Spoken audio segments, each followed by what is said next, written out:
മർക്കോസ് എഴുതിയ സുവിശേഷം അധ്യായം 4.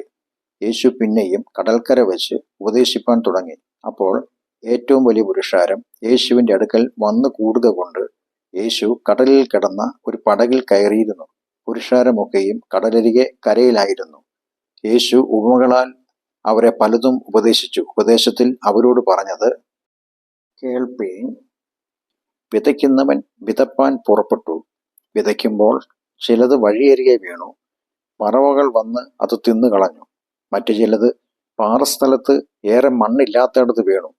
മണ്ണിന് താഴ്ചയില്ലായ്കയാൽ ക്ഷണത്തിൽ മുളച്ചു വന്നു. സൂര്യൻ ഉദിച്ചാറെ ചൂട് തട്ടി, വേരില്ലായ്ക കൊണ്ട് ഉണങ്ങിപ്പോയി.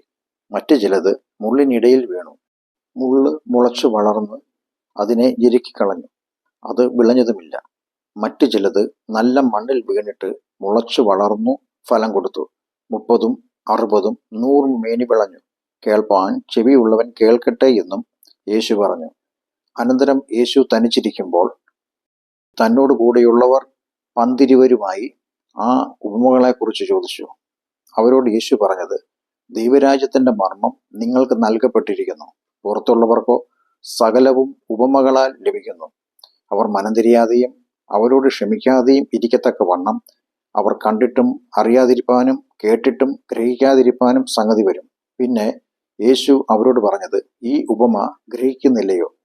പിന്നെ മറ്റ് ഉപമകളൊക്കെയും എങ്ങനെ ഗ്രഹിക്കും? വിതയ്ക്കുന്നവൻ വചനം വിതയ്ക്കുന്നു. വചനം വിതച്ചിട്ട് വഴിയരികെ വീണത് കേട്ട ഉടനെ സാത്താൻ വന്ന് ഹൃദയങ്ങളിൽ വിതയ്ക്കപ്പെട്ട വചനം എടുത്തു കളയുന്നതാകുന്നു.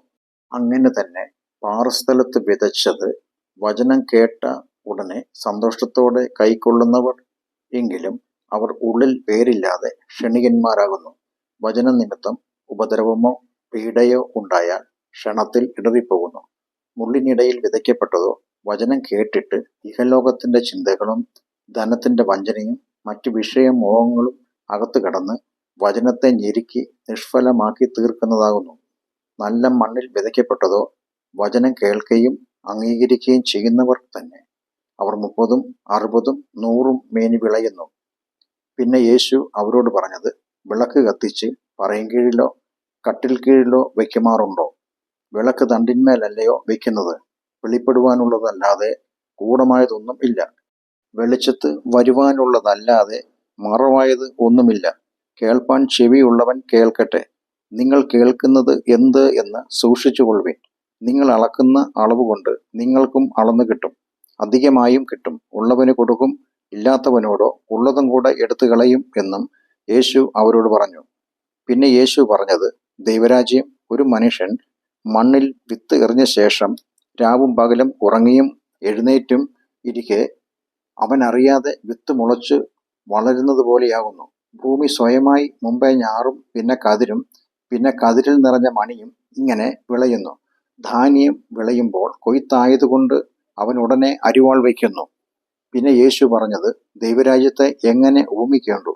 ഏത് ഉപമയാൽ അതിനെ വർണ്ണിക്കേണ്ടു? അത് കടുകുമണിയോട് സദൃശം. അതിനെ മണ്ണിൽ വിതയ്ക്കുമ്പോൾ ഭൂമിയിലെ എല്ലാ വിത്തിലും ചെറിയതെങ്കിലും വിതച്ച ശേഷം വളർന്ന് സകല സസ്യങ്ങളിലും വലുതായി തീർന്ന് ആകാശത്തിലെ പക്ഷികൾ അതിൻ്റെ നിഴലിൽ വസിപ്പാൻ തക്കവണ്ണം വലുതായ കൊമ്പുകളെ വിടുന്നു. യേശു ഇങ്ങനെ പല ഉപമകളാൽ അവർക്ക് കേൾപ്പാൻ കഴിയും പോലെ അവരോട് വചനം പറഞ്ഞു പോന്നു.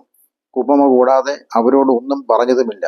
തനിച്ചിരിക്കുമ്പോൾ യേശു ശിഷ്യന്മാരോട് സകലവും വ്യാഖ്യാനിക്കും. അന്ന് സന്ധ്യയായപ്പോൾ നാം അക്കരയ്ക്ക് പോക എന്ന് യേശു അവരോട് പറഞ്ഞു. അവർ പുരുഷാരത്തെ വിട്ട് താൻ പടകിൽ ഇരുന്ന പാടെ യേശുവിനെ കൊണ്ടുപോയി. മറ്റു ചെറു പടകുകളും കൂടെ ഉണ്ടായിരുന്നു. അപ്പോൾ വലിയ ചുഴലിക്കാറ്റ് ഉണ്ടായി. പടകിൽ തിര തള്ളിക്കയറുക കൊണ്ട് അത് മുങ്ങുമാറായി. യേശു അമരത്ത് തലയണ വെച്ച് ഉറങ്ങുകയായിരുന്നു.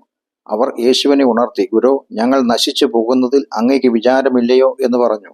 യേശു എഴുന്നേറ്റ് കാറ്റിനെ ശാസിച്ചു, കടലിനോട് അനങ്ങാതിരിക്ക, അടങ്ങുക എന്ന് പറഞ്ഞു. കാറ്റമർന്നു, വലിയ ശാന്തതയുണ്ടായി. പിന്നെ യേശു അവരോട്: നിങ്ങളിങ്ങനെ ഭീരുക്കളാകുവാൻ എന്ത്? നിങ്ങൾക്ക് ഇപ്പോഴും വിശ്വാസമില്ലയോ എന്ന് പറഞ്ഞു. അവർ വളരെ ഭയപ്പെട്ടു. ഇതാരാണ്? കാറ്റും തിരകളും അദ്ദേഹത്തെ അനുസരിക്കുന്നല്ലോ എന്ന് തമ്മിൽ പറഞ്ഞു.